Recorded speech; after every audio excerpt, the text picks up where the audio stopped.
السلام عليكم ورحمة الله وبركاته. أصحابتي قارئة السود وهذا ولا لا قدرنتي قيام مدن هل كان أنكو ولا نوني سود وهذا إعلان قيبتي سكال كل ذي أيام ونا قيبتي سكال قيبيه قرأ isagoo calaan gaduudka inta la soo saaro weli sidiisa gaduudka ahaayaan soo dhigay qaybtii labaad waaye asxaabay koolada horsaan loo kala saaraa haddii aad ugu cusub tahay subscribe ii saar haddii aad la joogteen aad u mahadsantahay walaalaa qadarintii qaayaa mudan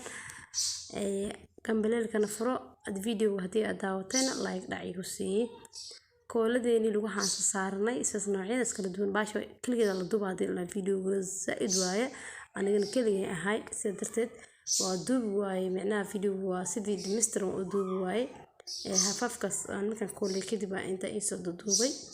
walaalaha koolada markay saan ay tahay waad fahmi kartiin sida ay u dhagsan tahay qaabkay u dhagsan tahay waad fahmi kartaan koolada inta la jajara sakiin lagu jajara sidaan loo kala saaraa gacmaha lagu xasaas loo soo saaraa lagu markaan deegaynka aad rabtid ka saaranay waxaan wax isku dhajiilay waaye deegaynka aad rabtid la saaranay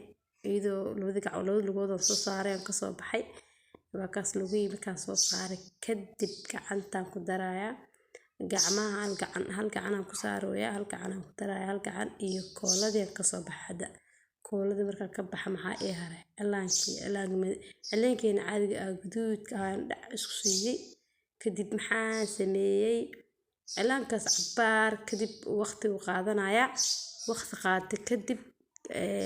waan iska fujinayaa markaan iska fujiyo oo hadda fujiskii aan ku jiraa kaas koolada gaduud noqday qurux badan u noqday marka cilaankaas isaga soo socdo madow sida faraha oo kale noqonaa faraha cilaanka soo yimaad farahayga cilaanka saar oo kale madow oo noqonaa cilaanka cajab waaye waxay markaas iska fujisid soo qoyna iska fujini kadib waa kaas ah meel laga sheekeynaya sidaas isku soo bedelay qurux